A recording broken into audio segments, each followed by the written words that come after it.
dont je m'étais dit que c'était un sujet quand même important dans vos structures.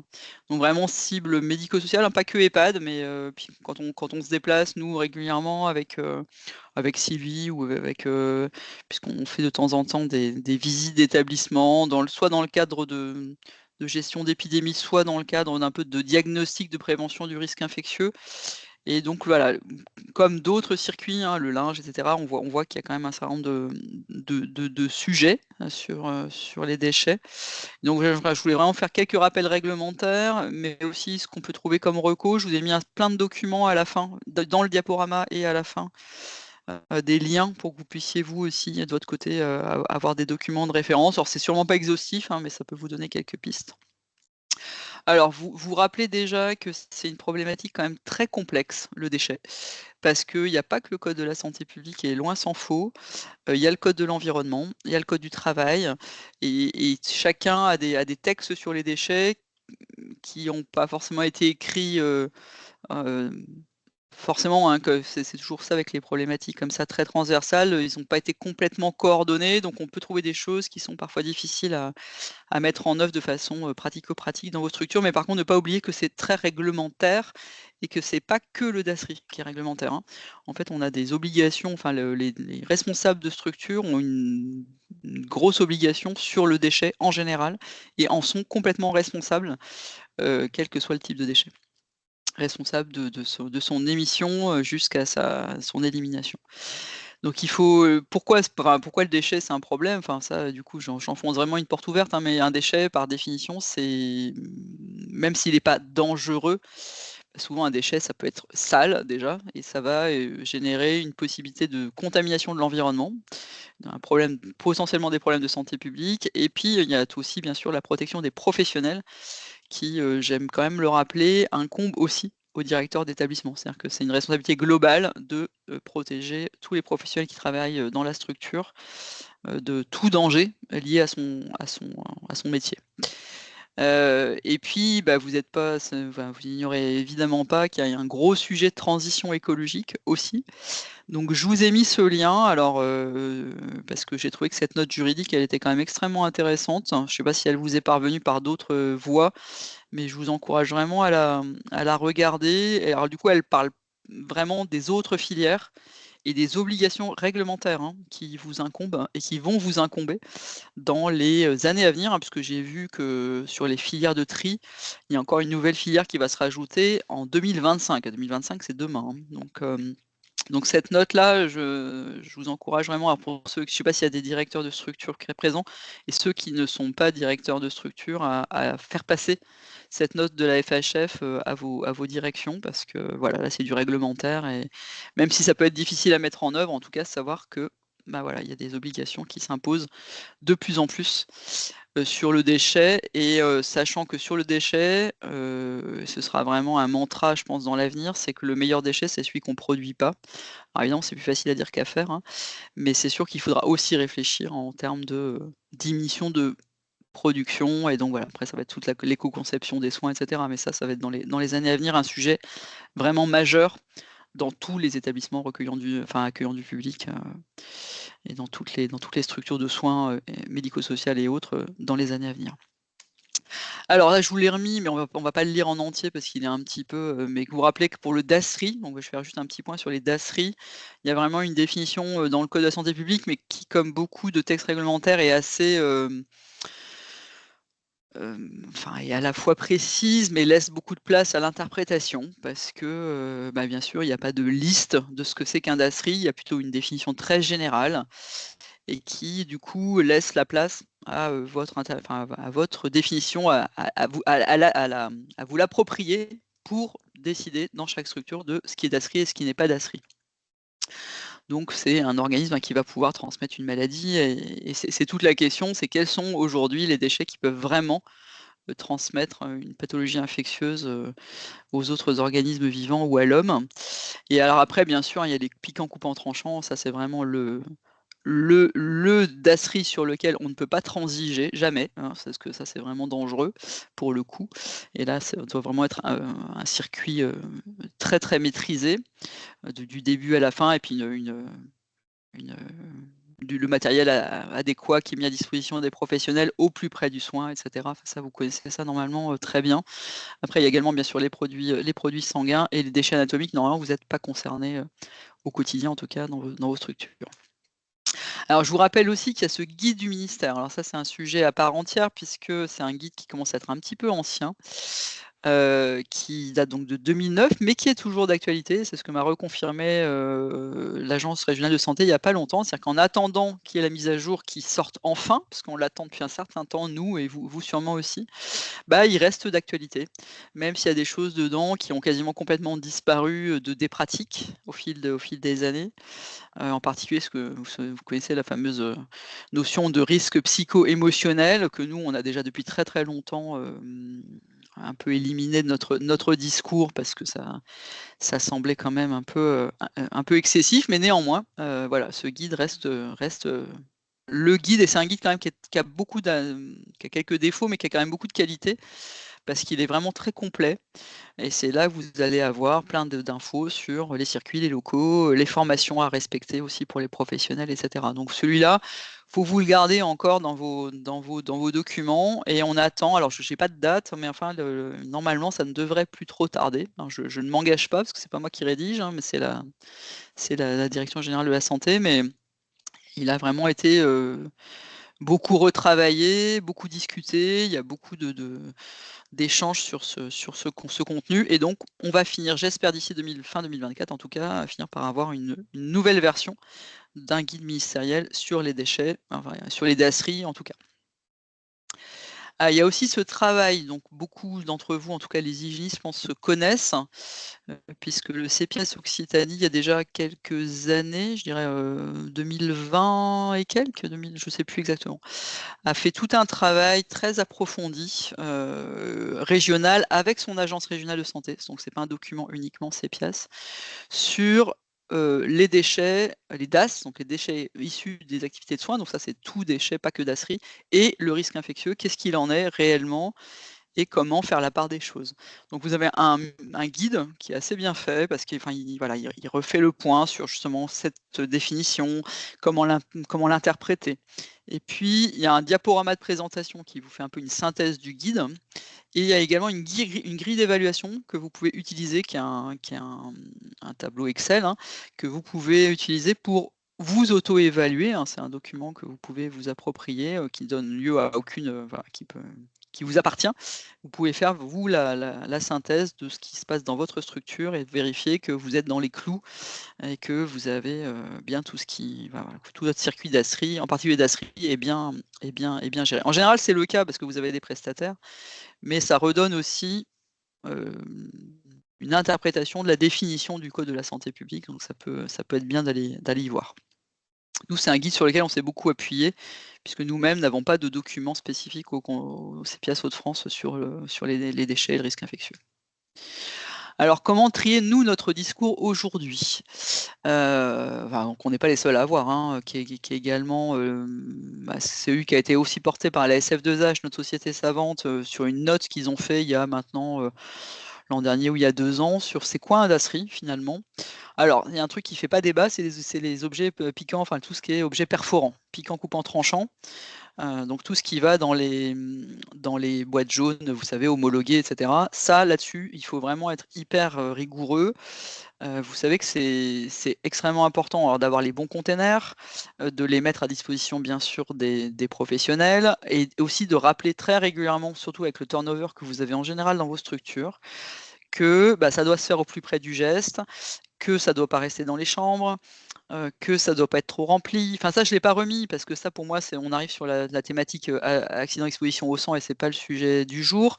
Mais il faut quand même se rappeler qu'il y a encore beaucoup trop d'accidents d'exposition au sang et qui sont quand même bien souvent liés justement à des défauts de gestion de ces piquants couperons.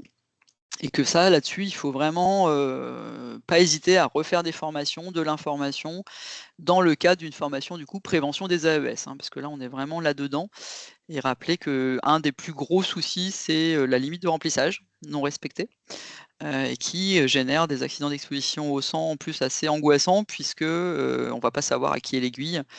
Donc voilà, ça c'est et puis bien sûr, hein, être quand même extrême, rappeler la responsabilité de tout le monde sur on n'a jamais un piquant coupant tranchant qui est ailleurs que dans un container au PCT. Parce qu'il y a aussi des accidents, parce qu'il y a des aiguilles qui traînent, qui sont pas au bon endroit, etc. Donc ça, c'est vraiment faire des rappels là-dessus, c'est extrêmement important. Et puis après, qu'est-ce qu'on met en dasserie, en dehors de ces fameux objets piquants, coupants, tranchants?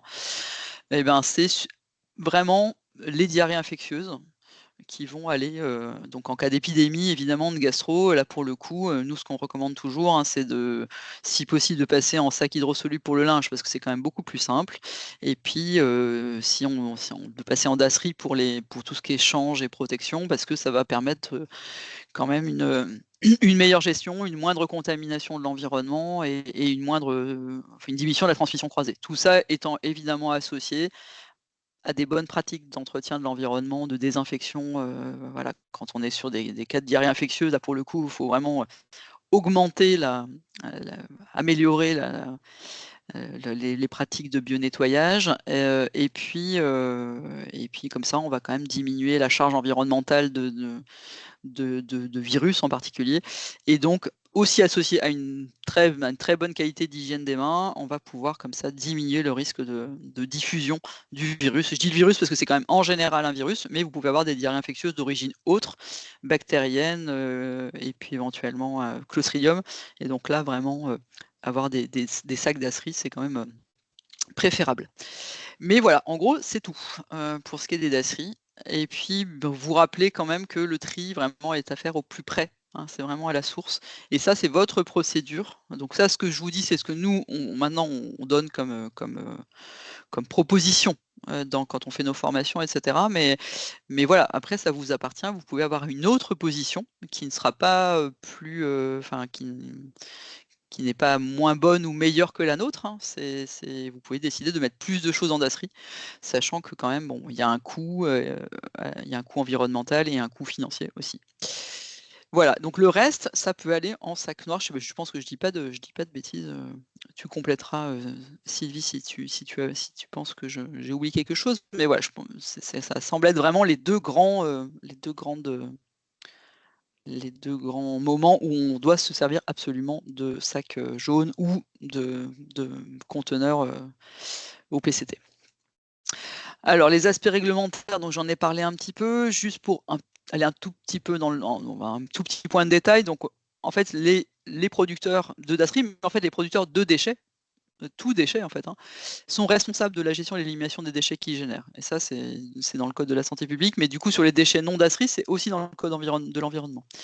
Et puis donc la responsabilité, elle couvre tout le circuit. Et c'est ça il ne faut pas oublier que ça ne s'arrête pas à la porte de votre structure, ça continue après. Donc d'où l'importance d'avoir un partenariat bien. Alors en général, c'est le cas pour les dasseries, parce que les gens qui les ramassent, eux, voilà, ils ont leurs propres responsabilités, et donc c'est en général bien verrouillé, bien encadré. Mais pour les autres déchets, vous êtes également, enfin vous, le directeur de la structure est également responsable de son déchet. Enfin, du déchet produit par la structure. Donc les obligations, elles sont à la fois sur le site de production, tri minutieux, des conditionnements adaptés, des emballages spécifiques qui doivent être conformes aux normes. Ça, normalement, voilà, tout le monde c'est homologué, etc.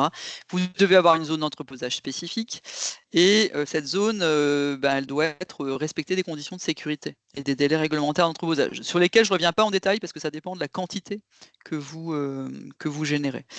Et donc ça, c'est vraiment pour éviter la propagation des infectieuses en fait, hein. Les déchets, ça doit pas être déposé n'importe comment. Et on est particulièrement encore plus responsable quand on est sur un site accueillant du public par rapport évidemment aux particuliers qui ont aussi des responsabilités, mais pas aussi importantes.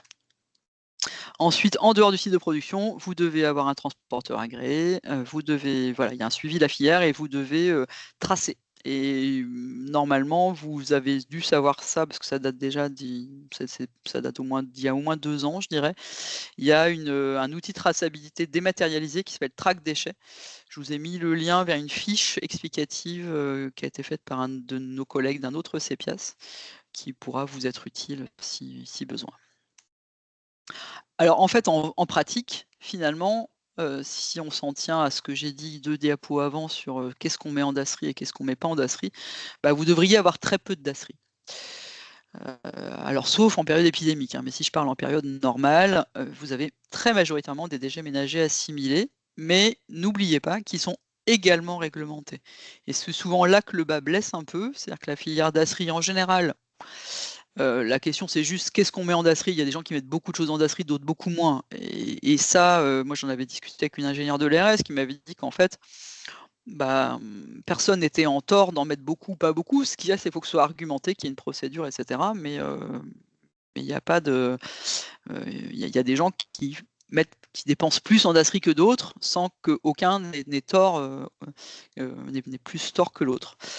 Par contre, les DAOM sont également réglementés et c'est souvent là que c'est un peu plus, c'est pas toujours aussi bien, il y a moins de procédures, le circuit est moins bien géré, moins bien identifié, enfin, c'est souvent un peu moins bien géré que les DASRI, parce que on a l'impression que c'est moins «grave» entre guillemets, parce que c'est moins réglementé. C'est pas tout à fait exact en fait, hein, c'est quand même très réglementé, mais c'est pas dans le code de la santé publique. C'est dans le code de l'environnement et dans le code des collectivités territoriales. Mais néanmoins, les responsabilités sont tout à fait aussi importantes et les déchets, même pas DASRI, c'est pas pour ça qu'ils présentent pas de risque. Donc faut pas non plus se dire: «Oui, c'est un sac noir, c'est un sac poubelle quoi, donc c'est pas si grave que ça». Ben, en fait, voilà, c'est quand même, on a quand même une responsabilité, dans les structures sur les déchets, sacs noirs, parce que c'est vrai qu'en général, c'est des sacs noirs. Donc vous devez absolument avoir un circuit bien organisé, avec une évacuation, très régulière et également un local dédié avec des containers adaptés. Vous devez c'est même si c'est des DAOM, des sacs ne doivent pas être par terre, il faut qu'il y ait des GRV, il faut que les sacs soient régulièrement évacués, il ne faut pas que ça reste dans les unités. Idéalement, il faut un local intermédiaire, mais ça dépend évidemment de la taille de votre structure. Ou mieux si vous avez un local intermédiaire, qui doit répondre à un certain nombre de critères également. Et il ne faut pas qu'il y ait des sacs qui traînent, qui s'accumulent, qui soient au sol. Il ne faut pas qu'ils soient traînés au sol non plus, parce que chaque fois que tous ces sacs vont en fait contaminer l'environnement, hein. Enfin, ça dépend ce qu'il y a dedans évidemment, hein, mais un déchet, par définition, c'est quand même plutôt sale. Et donc ça va générer une contamination microbienne de l'environnement. Mais même si c'est pas des germes pathogènes, même si c'est pas des germes spécialement dangereux, bah, il faut pas on n'a pas envie qu'il y en ait partout. Sinon, vous avez un risque pour l'environnement, pour vos résidents et pour vos professionnels et du coup, il faut vraiment, bien cadrer tout ça. Donc, il faut vraiment définir vos filières de tri, parce que vous savez que maintenant, en plus, vous avez d'autres filières de tri. Alors, déjà tri, DASRI, DAOM, hein, évidemment, mais d'autres tri, si possible, hein. Donc, alors après, voilà, il y a du tri sur le papier, sur le plastique, sur le biodéchet. Enfin, il y a beaucoup de filières qui se sont rajoutées, et on sait que du coup, ça peut être complexe à mettre en place, mais ça va devenir de plus en plus important de trier. Et idéalement, faudrait avoir dans votre structure une personne référente qui connaît bien le sujet, qui sera aussi éventuellement la personne qui nous interpellera nous si elle a des questions, qui pourra poser des questions éventuellement aux autres partenaires sur ce qui va être, voilà, qui va faire l'interface en fait entre à la fois les prestataires extérieurs, éventuellement la mairie, parce qu'effectivement, hein, c'est l'évacuation des déchets ménagers, bah, c'est pas un prestataire, ça peut être le ramassage d'ordures ménagères, mais c'est important quand même d'avoir une personne dans la structure qui connaît le sujet, qui va s'y intéresser, qui va se renseigner, qui va pouvoir piloter la rédaction des procédures ou leur mise à jour. Ne pas s'intéresser qu'aux DASRI, parce que les DASRI n'est qu'une petite partie, en particulier dans vos structures, c'est finalement loin d'être la partie la plus importante de la problématique. Dans la mesure du possible, mais c'est évidemment possible que sur certaines choses, mais essayer de diminuer la production de déchets et ça, ce sera un grand sujet, C'est déjà un sujet, mais ça continuera à l'être, hein, pour essayer de ne pas produire trop de déchets, plastique, papier, donc tu vois, là, il y a aussi la dématérialisation pour certaines choses. Il va y avoir essayer de remplacer du plastique par d'autres choses, essayer de voilà, de produire le moins de déchets possible et puis ne pas oublier que pour les professionnels au quotidien, c'est vraiment les précautions standards qui vont les protéger. Donc je vous rappelle que pour les déchets, comme pour le linge sale, pour un certain nombre de linge souillé, pour l'entretien des locaux, il y a des mesures basiques que tout le monde doit respecter. Le port de gants. Autant il n'y a pas de port de gants, pour d'autres soins, mais pour d'autres, actes de soins dans vos structures, mais là vraiment, pour tout ce qui est déchets, c'est port de gants. C'est également, protection de la tenue et puis ça va être bien sûr de l'hygiène des mains plus. Donc on porte des gants pour faire voilà, pour s'occuper du déchet, mais on les jette dès que possible, dès qu'on a fini et après on se frictionne les mains. Hem Et puis, bah, des mesures qui peuvent paraître évidentes, mais voilà, on met pas les sacs contre soi, on traîne pas non plus les sacs par terre. Enfin voilà, on manipule les déchets avec un certain nombre de précautions qui sont en fait des précautions, standards, hein. Et puis après sur tout ce qui est aspect prévention des AES, bah, ça va être vraiment la bonne gestion mais ça, c'est encore des précautions standards, le bon respect des mesures de prévention des accidents d'exposition au sang avec, encore une fois, hein, je vous l'ai dit tout à l'heure, mais respecter les limites de remplissage, faire attention à tout ce qui pique et qui coupe pour éviter, les accidents, qui peuvent être parfois, sérieux. Donc je vous ai mis un certain nombre de documents complémentaires qui pourront vous être utiles. Donc il y a un document qui a été fait, du coup sur la partie vraiment, les achats. Donc tout un petit guide, hein, qui va vous permettre voilà, d'acheter les bons, je crois que c'est le Resa qui a dû faire ça. Il y a un autre CEPIAS, 2 autres CEPIAS qui ont fait vraiment des pages dédiées aux déchets et sur le CEPIAS Auvergne-Rhône-Alpes, c'est dédié au secteur médico-social. Donc je rentre pas dans le détail, mais vous avez tout un tas d'outils, des affiches et cetera qui peuvent, soit vous pouvez les prendre, soit vous pouvez les adapter ou vous en inspirer. Je vous ai mis donc, de nouveau la fiche, sur Track Déchets, l'outil de traçabilité numérique et puis en dessous, en CEPIAS Val-de-Loire, donc c'est un autre CEPIAS pareil qui a fait une page, sur les déchets avec des affiches, enfin voilà. Encore une fois, c'est pas forcément à prendre intégralement, mais en tout cas, ça peut vous donner, de bonnes pistes pour faire vos propres outils, vos propres affiches et bien penser que que c'est une thématique à part entière, en fait. C'est-à-dire que c'est pas alors voilà, le déchet, on n'est pas dans le soin du résident, mais on y participe directement parce que, vous allez diminuer le risque infectieux, vous allez, améliorer aussi le confort, hein, enfin la qualité de vie de tout le monde, à la fois la qualité de vie au travail et la qualité de vie des résidents parce que, des sacs poubelles qui sont pas évacués, qui traînent et cetera, bah, ça va entraîner tout un tas de désagréments et donc ça c'est vraiment un point qui doit être pensé, réfléchi dans vos structures au même titre que tous les autres aspects, des soins au sens large et ça ne doit pas être mis de côté, même si c'est quelque chose voilà, qu'on qui paraît pas être dans les soins a priori, voilà, c'est pas du soin direct, mais c'est vraiment très, très important. Les risques sont réels, à la fois infectieux et enfin pour, la dissémination des micro-organismes et pour les professionnels, les risques professionnels. Donc c'est vraiment un thème qu'il faut intégrer dans votre réflexion si vous mettez à jour vos documents, si vous faites le DAMRI, enfin voilà, les déchets sont vraiment une part, tout à fait, importante à intégrer dans vos réflexions d'équipe de coordination et ou d'hygiénistes parce que voilà, s'il y a pour ce qui est des EHPAD hospitaliers, ne pas négliger cette thématique. Ouais, j'ai été très courte, c'est pour ça, ouais, j'ai pas voulu trop en faire parce que c'est un sujet qui est très vaste et on pourrait y passer des heures, mais c'était pas l'idée, c'était plutôt vous faire des grands rappels. Après, par contre, je vais départager. Hem, hop. Par contre, si vous êtes, voilà, si vous avez des questions alors sur le médicament, j'éluderai jusqu'à la prochaine fois parce que j'ai pas eu le temps de d'approfondir et surtout sur les médicaments périmés, je sais que ça peut poser régulièrement, question. Mais si vous avez d'autres questions sur les DAOM d'Asri et sur voilà, n'hésitez pas. Alors Il y a une Amélie, main Relo, levée et il y a une main levée aussi. il y a une main À ne levée. pas oublier. Je vais Alors je peut-être vois ouvrir pas, le micro. je vois pas qui a levé la main par contre. Alors, Christelle. faut ouvrir le micro, oui, Christelle. Christelle 06. Oui, bonjour, vous m'entendez? Oui. Oui, bonjour. J'aurais une petite question concernant les déchets. Justement, nous sommes en train de revoir notre procédure de tri des déchets. Oui. Et on aurait quelques petites questions par rapport au tri des déchets des patients infectés en précaution complémentaire. Les patients, alors les patients en précaution complémentaire ne sont pas nécessairement infectés. Ça dépend ce que vous. Alors, soit ils sont, si on sont en précaution complémentaire parce qu'ils ont une gastro-entérite ou du clostridium, là c'est d'Asri. Par contre, si vous avez des patients estampillés BMR, pas d'Asri.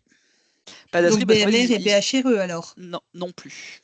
D'accord. Et concernant la gale? Alors la gale, j'ai cherché ce matin d'ailleurs, parce que sur la fiche note fiche gale, en fait, on parle pas des déchets. La gale, c'est vraiment le problème, surtout du linge pour le coup.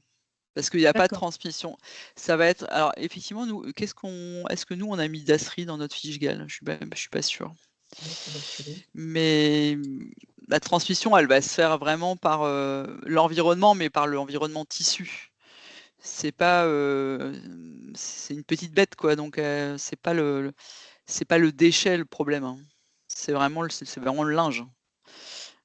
Donc c'est pas. Après, si vous voulez mettre un sac jaune pour faire pour avoir quelque chose de cohérent, parce que c'est pour essayer de faire c'est une chambre d'un patient du coup pour le coup infecté, enfin infecté en tout cas avec une pathologie transmissible, ça peut se défendre de mettre un sac d'Asri. Mais la transmission, elle va pas se faire par les déchets, elle va pas se faire certainement pas par tout ce qui est du coup enfin les couches, etc. Enfin les changes, les protections, il y a zéro transmission de gale par ce biais-là. C'est vraiment le tissu et le linge quoi qui va. Donc pour moi, l'intérêt du DASRI, je le vois pas. Après. Non, nous dans notre fiche, on l'a effectivement pas prévu en DASRI du tout. Il y a aucune. En fait, il faut toujours. Enfin, faut quand même qu'il y ait une logique, c'est-à-dire qu'en fait, le DASRI, si on prend la définition originelle du Code de la santé publique, c'est quelque chose qui se transmet, mais par le déchet. C'est le déchet qui est dangereux. C'est pour ça qu'ils ont fait déchets non dangereux, déchets à risque infectieux. C'est le déchet qui est à risque. Donc le déchet, ça veut dire qu'il est porteur d'un microbe qui va se transmettre à cause du déchet lui-même. Donc il faut qu'il y ait aussi une voie de transmission. C'est pour ça que c'est pas pareil. BMR, ça se défend pas.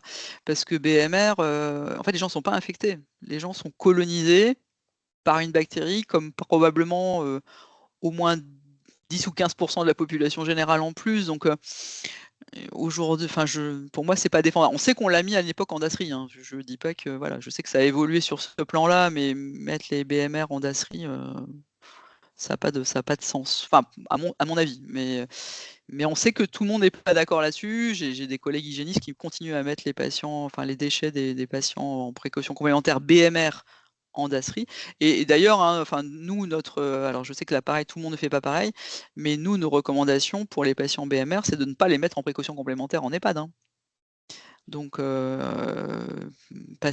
résident BMR égale précaution standard. D'accord. Et normalement, excusez-moi, allez-y. Non, pardon. Je voulais demander aussi par rapport à la tuberculose, pareil, pas besoin? Il n'y a aucune transmission. Le déchet n'étant pas dangereux, il n'y a aucune raison de mettre un sac jaune. D'accord, juste par rapport au oui, Clostridium. en fait, globalement, ça va être vraiment si les fluides corporels sont à risque. Et donc, en fait, alors, bien sûr, il y a une exception à ça, c'est si vous avez un germe émergent.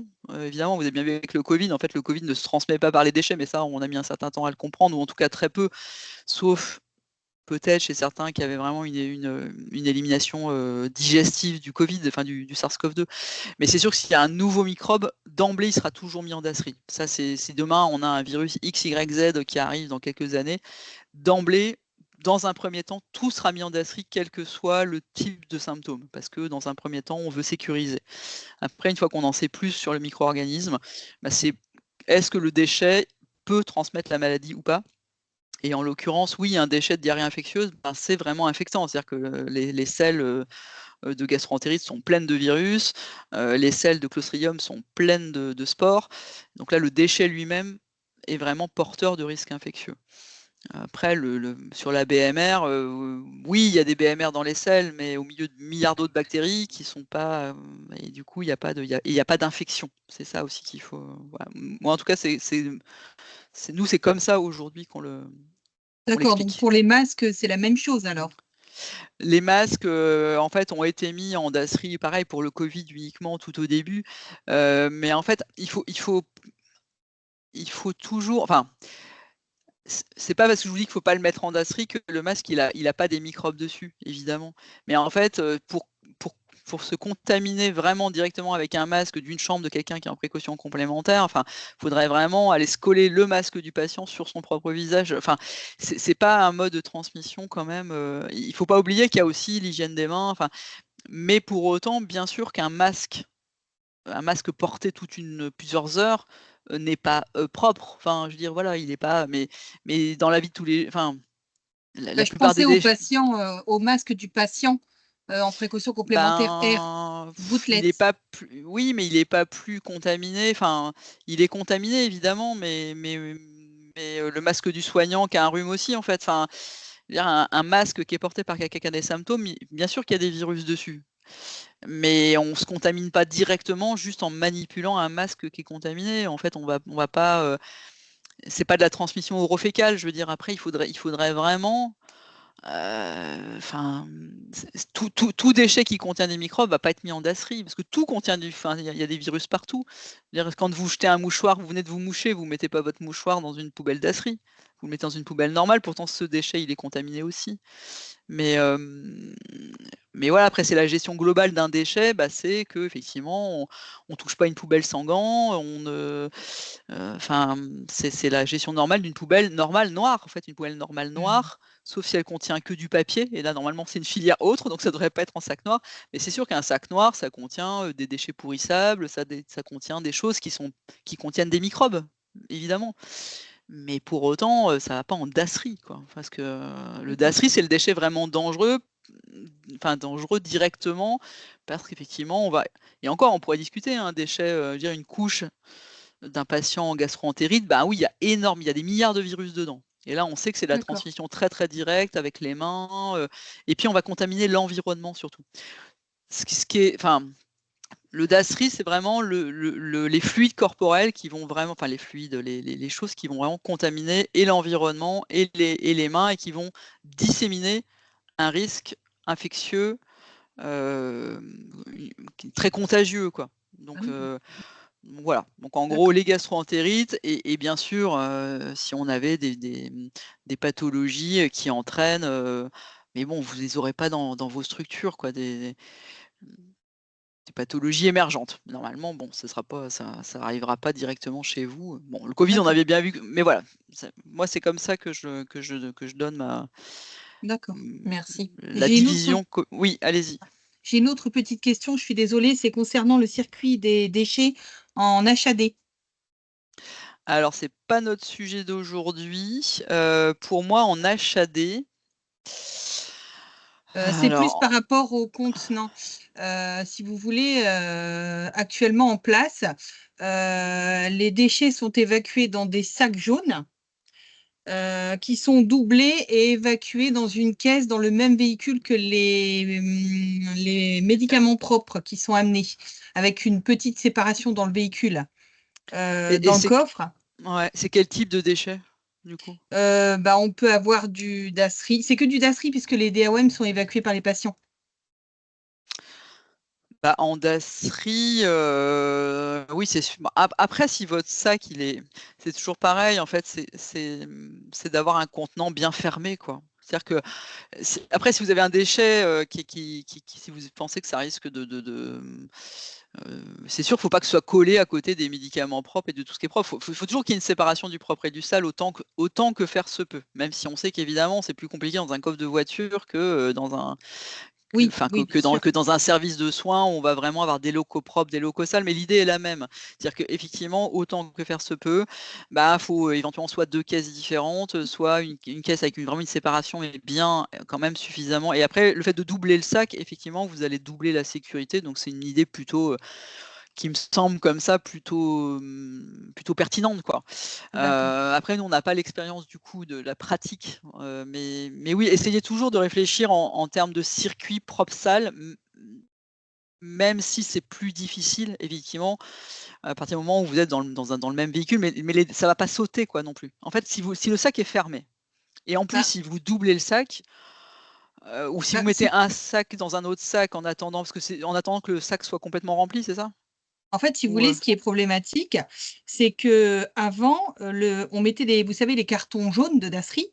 Le problème, c'est que comme on a réduit, ce qui était dans les Dasseries, se posait le problème des familles, étant donné que maintenant il y a, les déchets des DAOM sont à la levée pesée dans de nombreuses villes. Les patients ne sont plus les familles ne veulent plus, et ils jettent tout dans ces cartons jaunes, ces fameux ouais, cartons mais jaunes, c'est y ouais. compris le contenu des assiettes, y compris les choses Ouais, non. mais ça c'est pas possible, quoi. En fait, enfin pour moi, hein, qu'est-ce qui irait en dasserie en fait à domicile? À part les OPCT. Enfin, le piquant coupant tranchant, ça de toute façon, voilà, ça fait pas débat.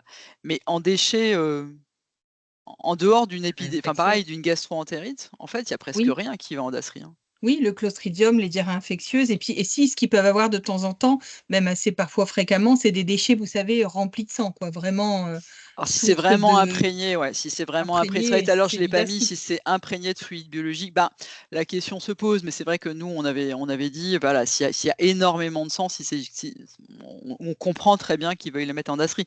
Après, il faudrait vraiment que ce soit une discussion avec les patients, parce que c'est sûr que D'accord. si vous mettez tout en dasserie, bah, c'est sûr peut-être qu'eux ça leur coûte moins cher, mais ça coûte plus cher enfin, c'est le problème de la responsabilité collective, la responsabilité individuelle, mais ça a un coût, de toute façon pour nous tous, hein. Enfin, si on met tout en dasserie, le coût de l'incinération, le coût environnemental, il est important. Mais oui, là après, nous, on peut. Par contre, si vous voulez laisser ou nous recontacter par mail après, parce qu'il y a des guides dédiés aux Oui, déchets en HAD, je ne sais pas si vous les connaissez.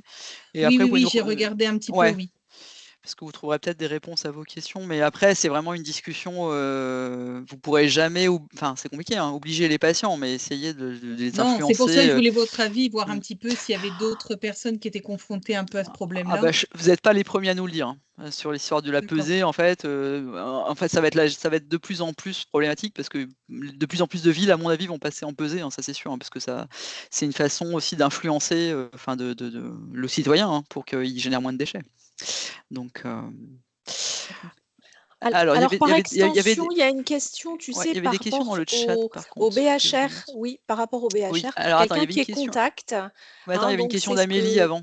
Il y avait la question Ouais, mais d'Amélie c'est ce avant. que je faisais par thématique, ça se ressemblait plus, puisque. Mais bon. Alors attends, Amélie, qu'est-ce que Alors, Amélie, c'est par rapport à ce guide de refuser, enfin, 2009 ah et oui, comment refuser appliquer, dedans parce que c'est compliqué d'évoluer si il y a rien, il n'y a pas le guide opposable qui est sorti, ouais, et je enfin suis le d'accord guide de avec reco. toi, d'autant qu'effectivement, en fait, on s'est retrouvé un peu, nous, embêtés parce que, quand j'ai contacté en fait, moi, je voulais qu'il y ait une intervention de l'ARS aujourd'hui. Parce que je trouvais que quand même, c'était intéressant d'avoir, voilà, d'avoir aussi puisque eux, ils ont la casquette inspection et cetera. Et en fait, effectivement, Pierre Conseil m'a dit: «Ah bah, le guide 2009, il est toujours valable». Et c'est vrai, mais c'est vrai que dans nos discours, on a tellement changé. Alors après, de toute façon, si le responsable de collecte ne veut pas, ben, pour moi, on ne peut pas s'opposer, quoi. L'histoire du risque psycho-émotionnel et cetera, il est effectivement écrit dans ce guide de 2009 et du coup, c'est comme pour tout lien avec un prestataire, je ne sais pas que le prestataire a toujours raison, mais en tout cas, on ne peut pas faire sans lui. Donc s'il s'y oppose, il s'y oppose. Et là, malheureusement, on est coincé. Donc, moi, j'ai pas eu spécialement de retour, mais je sais que c'est comme sur le linge, c'est le prestataire qui va, en quelque sorte, dicter ses règles, puisque c'est lui après qui gère. Et c'est vrai qu'eux, ils sont responsables après face à leurs professionnels, et cetera. Mais moi, mon opinion, hein, c'est qu'effectivement, il y a quand même une forme de il y a un côté un peu fantasmatique là-dessus, mais d'un autre côté, eux n'ont pas forcément les formations ad hoc pour dire bah non, c'est pas parce qu'il y a du sang que c'est dangereux. Donc je comprends qu'ils aient peur et que du coup, ben, tant que le guide marque ça et tant qu'on n'aura pas le nouveau, bah, malheureusement, les juristes et votre responsable de collecte est effectivement dans son droit. Et donc là, on est un peu coincé. Après, s'il y a d'autres gens voilà, qui ont la même expérience, effectivement, mais je pense que malheureusement, c'est assez répandu. Hein. Nous, ça a été la grande discussion, même avec le groupe Intercepias sur les déchets. Et puis, il y a aussi une question, faut pas se faire d'illusions. Hein. Il y a une histoire un peu de lobbying parce qu'il y a des aspects financiers derrière tout ça. Hein. C'est pas non plus. Et le problème de professionnels au bout de la chaîne qui n'utilisent pas forcément bien leurs EPI, qui comprennent pas forcément très bien ce que c'est que le risque infectieux et qui vont se baser sur ce qu'ils voient. Et s'ils voient, c'était l'histoire de la seringue aussi, hein, c'est vraiment l'histoire du risque psycho-émotionnel. Alors qu'en fait, une compresse même pleine de sang, il va rien se passer du tout, quoi. Mais bon, ça c'est. Alors les résidents patients EPC contact, alors nous déjà les EPC tout court, on les met pas en DASRI. Donc les EPC contact encore moins, parce que le PC contact, il n'est pas EPC en fait. Hein. Il est peut-être à risque d'avoir attrapé une EPC. Et donc, non, en fait, aucun intérêt à mettre en DAS. Enfin, aucun intérêt, aucune obligation et aucun risque si vous ne le faites pas. Puisque,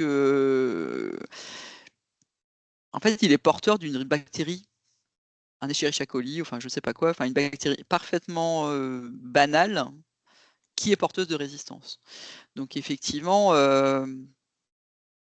il y a des bactéries résistantes, mais les mettre en DASRI va pas. Il y a peut-être des régions où ça aurait pu poser problème, et je crois que ça faisait partie des discussions, c'est là où les déchets sont enfouis. Parce qu'évidemment, on pourrait se dire, effectivement, tous ces patients porteurs de bactéries résistantes, du coup, ça va dans des déchets enfouis, donc après, ça retourne dans l'environnement. Et ça, je sais qu'il y a des régions où effectivement c'est la majorité, enfin il y avait encore des endroits où c'était très, très répandu. Si les déchets sont incinérés, c'est là où il ne va pas y avoir de contamination de l'environnement à cause des BMR qui seraient dans les. Enfin, je dis BMR, mais parce que les BHRE ne sont jamais que des BMR un peu plus costauds. Et que pour moi, c'est pas défendable sur le plan environnemental. Et c'est pas pertinent sur le plan prévention du risque infectieux parce que ça met une espèce de. Surtout en EHPAD en fait, parce que normalement, ils ne devraient même pas être en précaution complémentaire. Enfin voilà, ils sont contact EPC. Nous, on propose qu'ils soient en précaution standard. Hein. Puisqu'ils sont là, ils vivent là, ils sont là pour toute leur vie et que voilà, et on va pas leur mettre une chambre avec, on va pas les empêcher non plus de faire leurs activités et il va pas y avoir de gestion particulière. Il faut bétonner les précautions standards.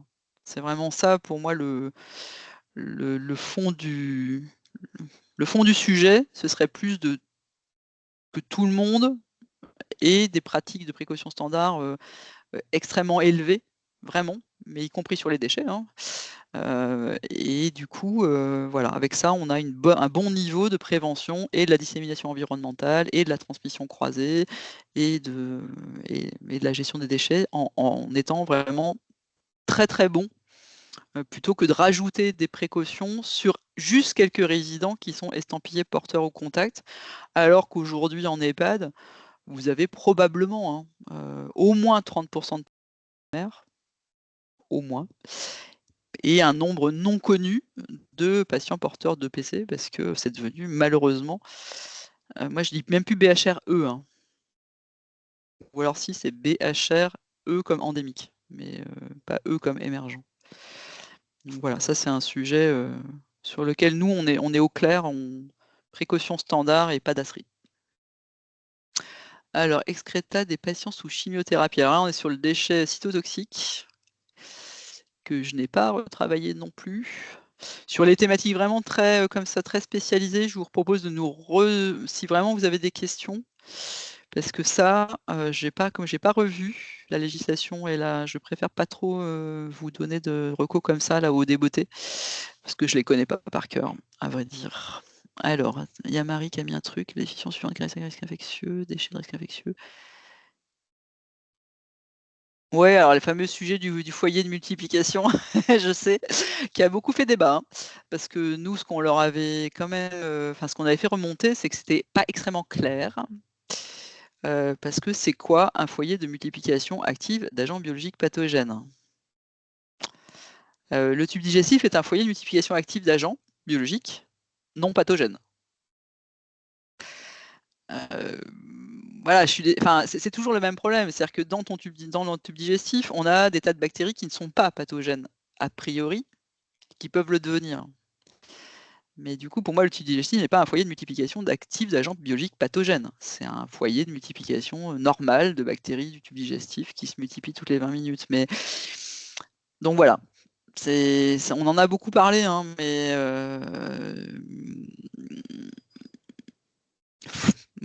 c'est le problème de l'interprétation de ce terme. Et donc c'est pour ça qu'on attend avec impatience le nouveau guide, parce que on voudrait quelque chose d'un petit peu plus pragmatique en fait que ça. Je sais pas si tu veux, si ça te,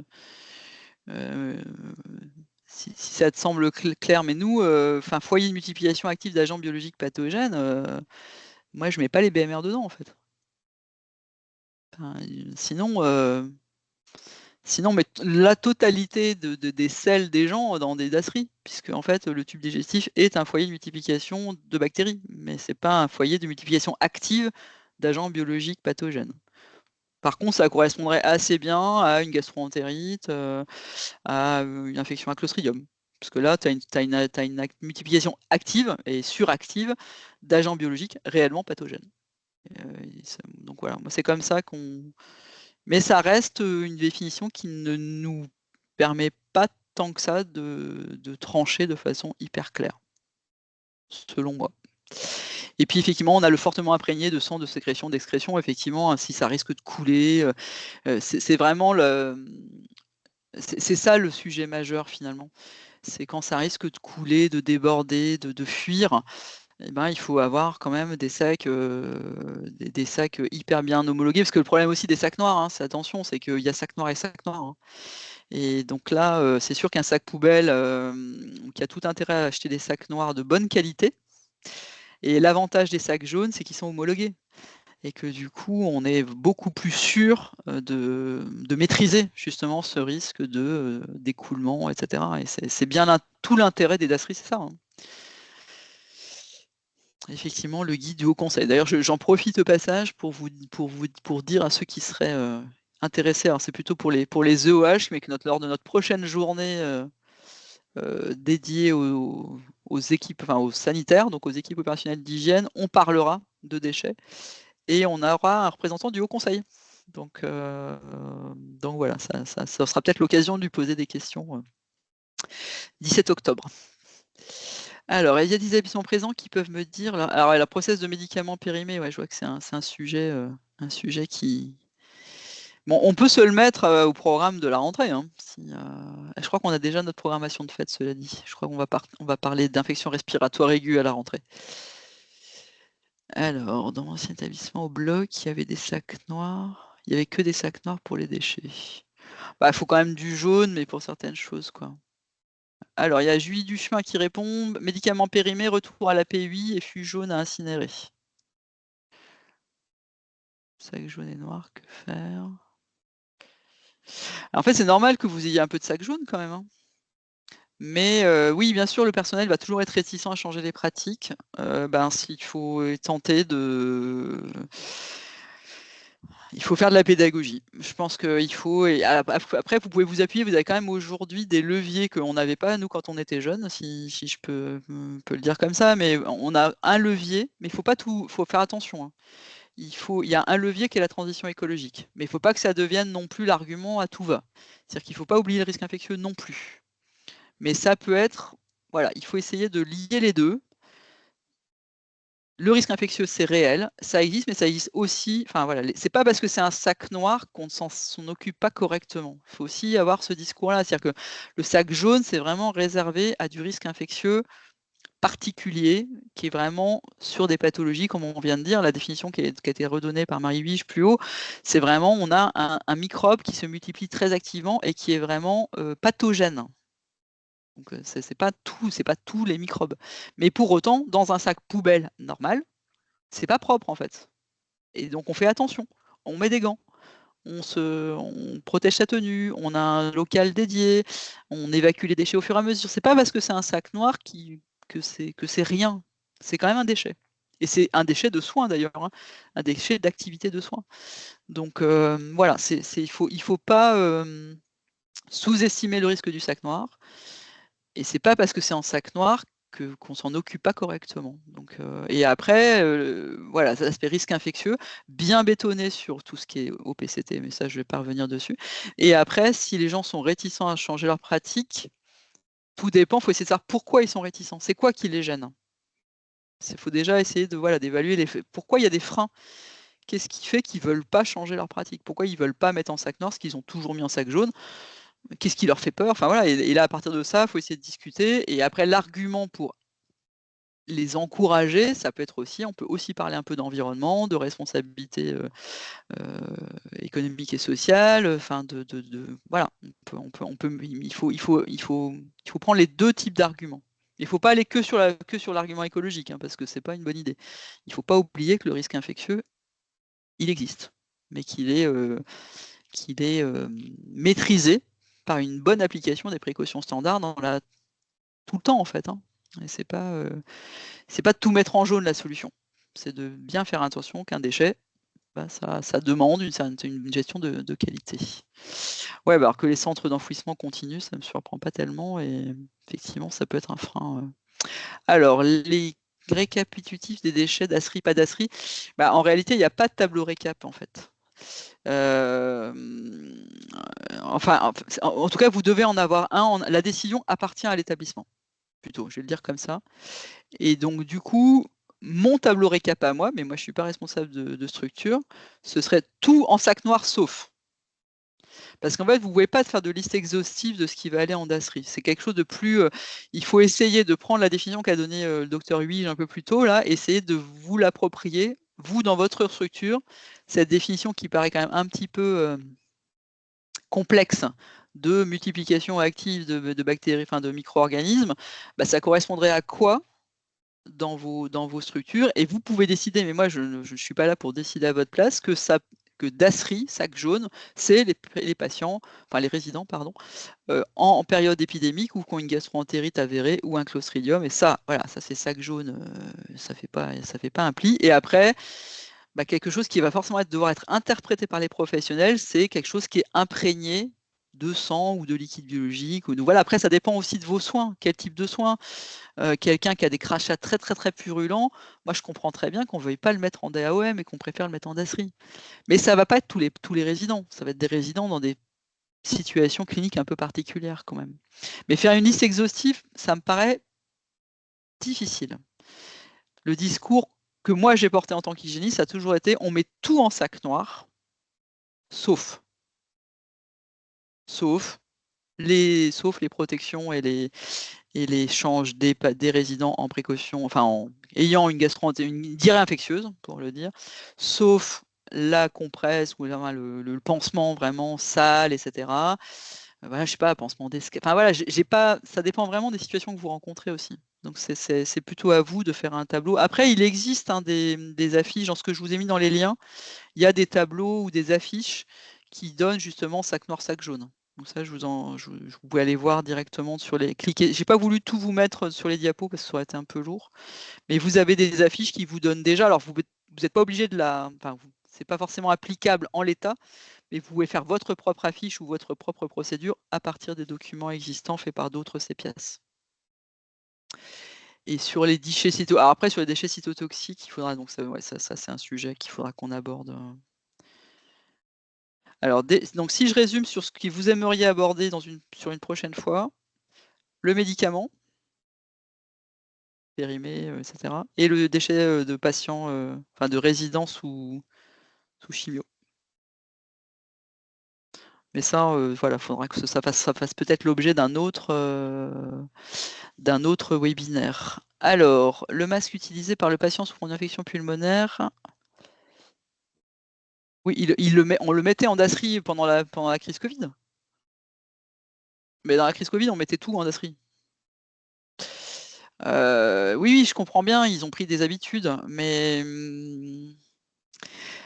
l'argumentaire tel que si c'est moi tel que je le présenterais. Le Covid n'est plus un germe émergent depuis un petit moment déjà. C'est plus un virus, c'est un virus comme les autres. Donc en fait, si on met son masque Covid en DASRI, on met tous les masques tout l'hiver en DASRI, de tout le monde. Waouh. L'argument de l'exemple d'autres, leur dire qu'ailleurs, pour les rassurer, hein, parce que si les gens ils ont du mal à accepter de changer ça, si je prends le CHU d'Amiens par exemple, ils mettent carrément, tous les masques vont dans une filière, de, je vais y arriver, de recyclage. Donc voilà, ils se posent pas la question de est-ce qu'il y a du microbe ou pour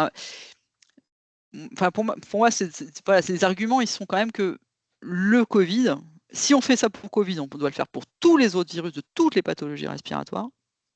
Il n'y a aucune raison de le mettre à part. C'est plus un virus, c'est un virus qui est passé qui est tombé dans le domaine public, si j'ose dire. Voilà, c'est un virus, un autre respiratoire, et que et après l'argument pratico-pratique, pragmatique, c'est que les masques, oui, sont contaminés, mais que on va pas tellement, il n'y a pas une transmission majeure des virus respiratoires via l'environnement. C'est pas quand même le mécanisme prédominant, que le virus, il est relativement, il va pas survivre il survit pas si bien que ça à l'extérieur du corps humain.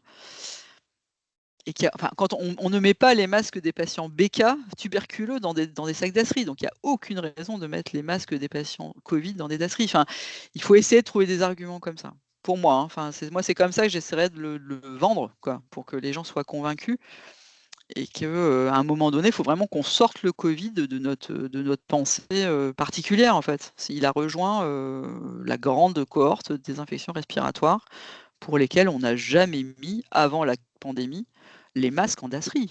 Je ne pense pas dire de bêtises. Hein. Je sais pas, les patients grippés, ils étaient pas en DASRI. Je sais pas si tu veux prendre le micro pour en échanger directement, mais ça. Alors oui, effectivement, et je sais que le Haut Conseil.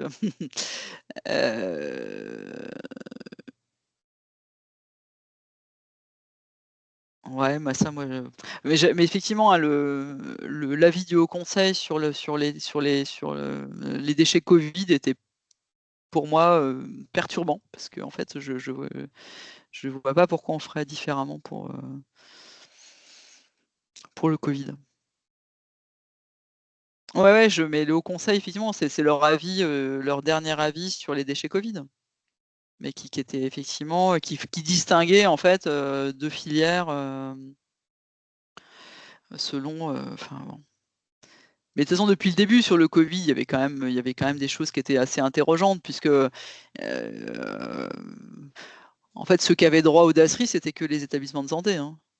En ville, ils avaient double sac normal. Hein. Donc bon, soit ton déchet il est vraiment très dangereux et tout le monde le met en DASRI et on se donne les moyens, soit il n'est pas vraiment dangereux et dans ce cas-là, on le met en DOM. Il y a un moment, c'était quand même un petit peu. Moi, ça me perturbait beaucoup cette distinction entre la ville et l'hôpital, quoi. Comme si le Covid était moins méchant dans les cabinets médicaux que ce qui n'est pas vrai. C'est juste que les patients les plus graves, ils arrivent à l'hôpital, mais que le virus c'est le même. Donc, faut qu'on soit quand même cohérent. Après, le Haut Conseil, c'est un avis. Hein. Moi,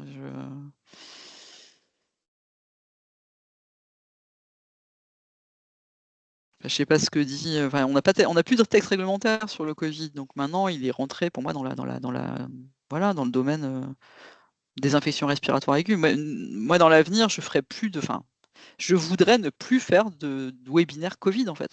C'est un webinaire infection respiratoire aiguë.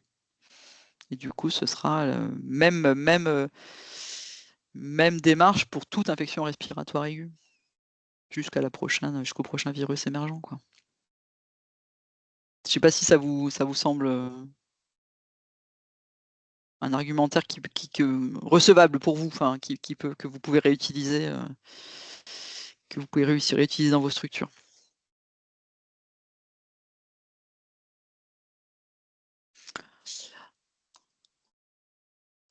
Bah ouais, ce que tu dis Frédéric, mais c'est pas seulement qu'on remanipule pas les déchets, c'est que la transmission manuportée des virus respiratoires, elle est quand même,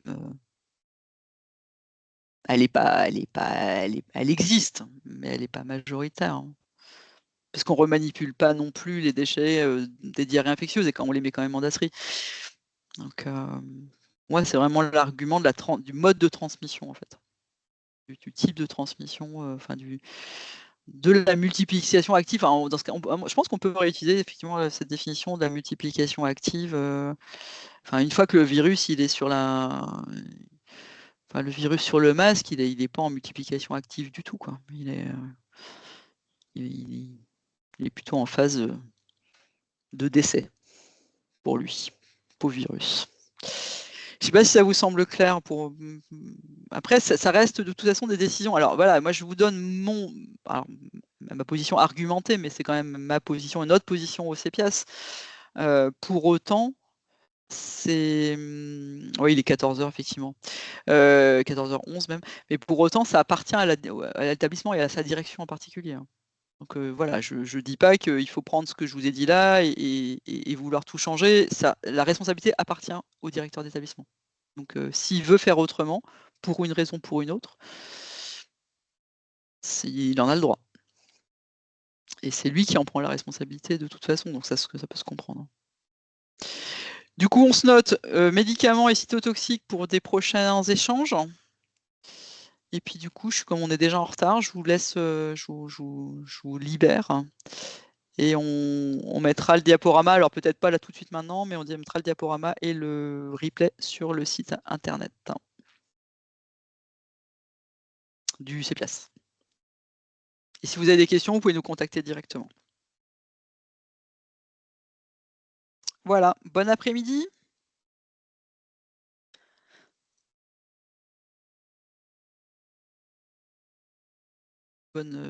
Et à bientôt.